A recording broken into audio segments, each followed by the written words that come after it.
अब ज़रा यहाँ पर देखो देखो, इसमें लिखा हुआ है Naseem electronics limited has designed a house hold appliance. It is estimated that 1000 units will be produce during the first month. पहले महीने में आपके पास जो है वो 1000 यूनिट्स बनेंगे. तो हम यहाँ पे लिखते हैं मंथ 1 और उसके नीचे लिख देते हैं 1000. Thereafter, the production will increase at 5% per month for the next 24 months. उसके बाद हर महीने प्रोडक्शन 5% से इंक्रीज होती जाएगी अगले 24 महीनों के लिए.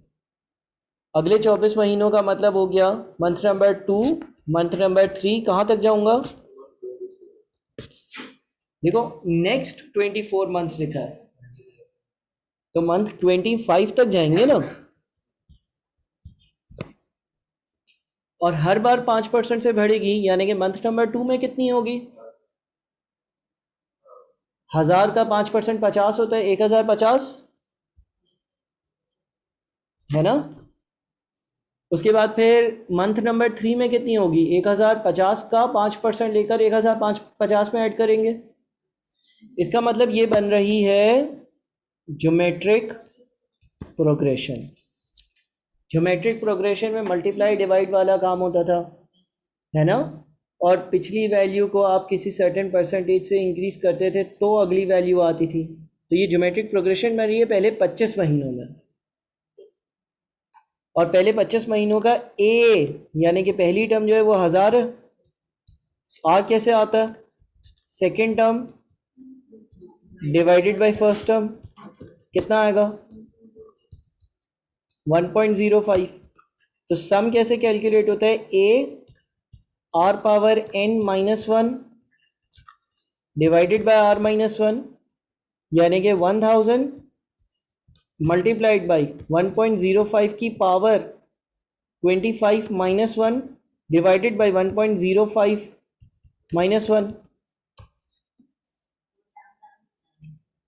47727. ये आंसर आ रहा है?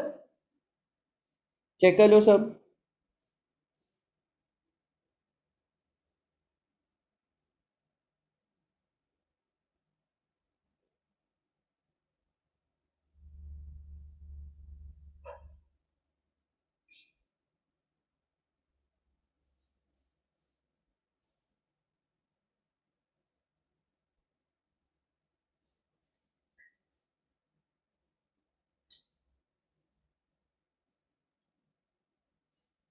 कोई मसला है इसमें?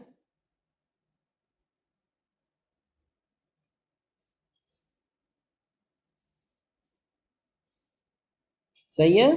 यहाँ तक कोई मसला तो नहीं है ना? यहाँ तक कॉपी करो. ये आपके पास पहले जो 25 महीने है ना, उसकी जो टोटल प्रोडक्शन होगी उसकी वैल्यू आई है कि पहले 25 महीनों में टोटल प्रोडक्शन क्या होगी.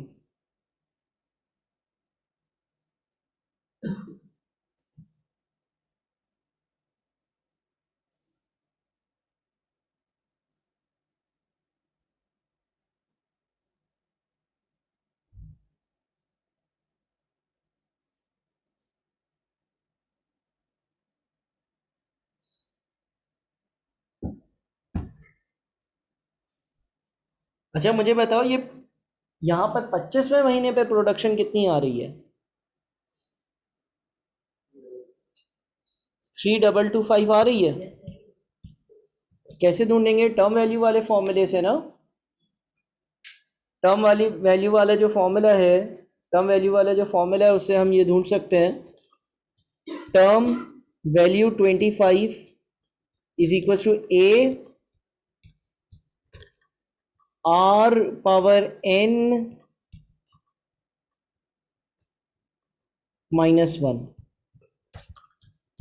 तो ये टर्म वैल्यू 25 जो है ना, ये आ रही है 3225. अच्छा अब आगे क्या हुआ था? And then start declining by 12% per month. उसके बाद जो प्रोडक्शन है ना वो 12% से हर महीने कम होना शुरू हो गई.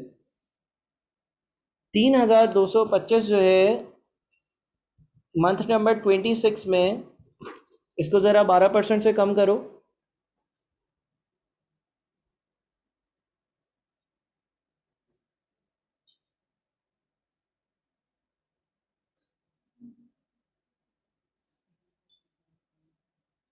2838 आ रहा, यानी कि ये मंथ नंबर 26 में 2838 यूनिट्स बने होंगे, क्योंकि उसने लिखा हुआ है ना कि अब अगले हर महीने 12% यूनिट्स कम बनेंगे until it reaches 250 यूनिट्स। ऐसा उस महीने तक होगा जिस महीने कंपनी 250 यूनिट्स नहीं बना लेती। अच्छा, मंथ नंबर 27 के यूनिट्स कितने होंगे?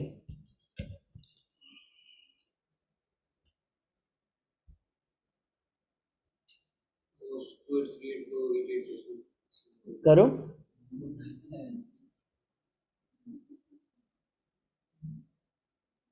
2497, ठीक है। तो उसने लिखा है कि इस तरह से ये 12% 12% 12% कम होता रहेगा उस महीने तक जिस महीने 250 यूनिट्स नहीं बन जाते। अब मुझे बताओ कि ये नया वाला जो यहाँ पर आर होगा, नया वाला जो आर होगा, आर वो कितना होगा? अगर हमें यहाँ से देखो ना, यहाँ से एक नई ज्योमेट्रिक प्रोग्रेशन शुरू हो रही है ना, आर ढूंढने के लिए हम वापस से second term 2497 divided by first term यानी कि 2838 करेंगे तो 0.88 आएगा। अच्छा देखो, आर ढूंढने का एक और आसान तरीका होता है कि कभी भी अगर आपके पास सवाल ये बोले ना कि अगले महीने में जो प्रोडक्शन होगी वो ज़्यादा होगी, मिसाल के तौर पे शुरू में उसने बोला 5% ज़्यादा होगी, तो 1 में 5% ऐड कर दो, क्या बनेगा? 1.05। और कभी भी सवाल ये बोल देना कि भाई प्रोडक्शन जो है वो 12% कम हो रही होगी, 10% कम हो रही होगी, 5% कम हो रही होगी, तो आप 1 में से उस चीज़ को माइनस कर दो। यहाँ पर उसने 12% कम होने का बोला, 12% माइनस किया तो 0.88, ऐसे भी आर आ जाता है। 1 को आप एडजस्ट कर दो तो भी आर आ जाता है, ठीक है।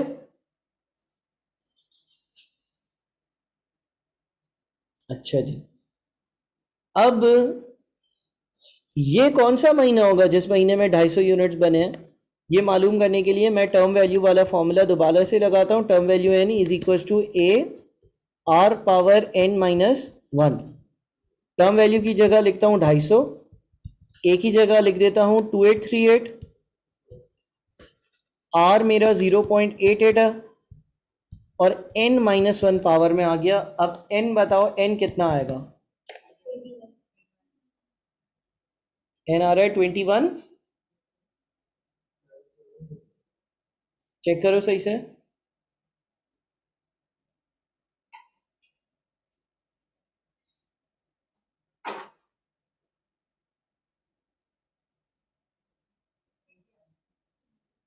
ट्वेंटी आ रहा है, चेक कर लो। 20 है, सही है। तो इसका मतलब आपके पास जो n आ रहा है ना वो 20 आ रहा है। अब मुझे बताओ ये मंथ नंबर कौन सा वाला महीना, कौन सा महीना होगा ये आखिर? मतलब अगर मंथ को नंबर दिया जाए तो ये कौन सा मंथ होगा?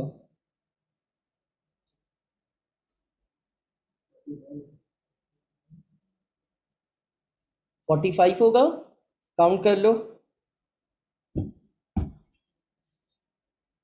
26 27 इस तरह से काउंट करो, क्या 45 बनता है या 46 बनता है?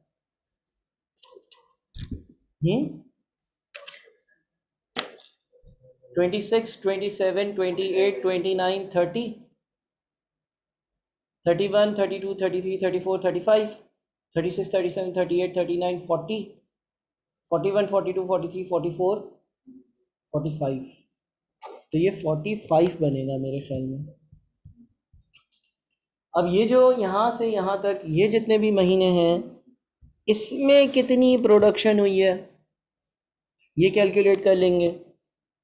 ये कैलकुलेट कैसे होगी? अगेन हम सम का फॉर्मूला यूज करेंगे। Sum is equal to a, bracket में आता है r power n minus 1 divided by r minus 1।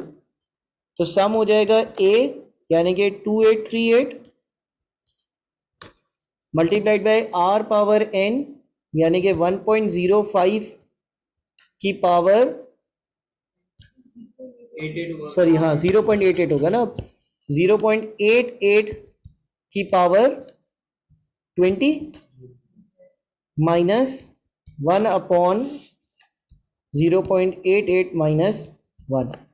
बताओ सम कितना आता है?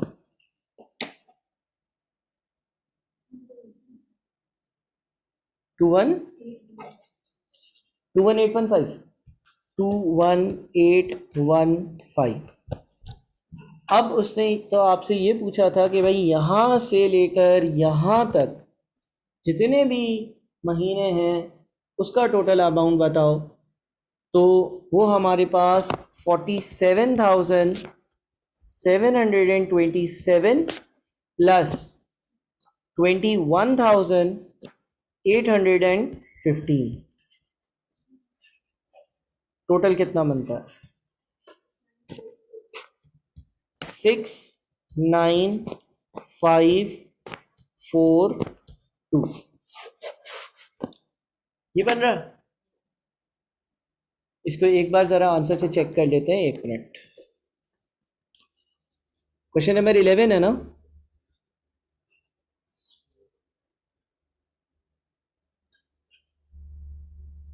सही है, 69544 या 542, ठीक है, सही है।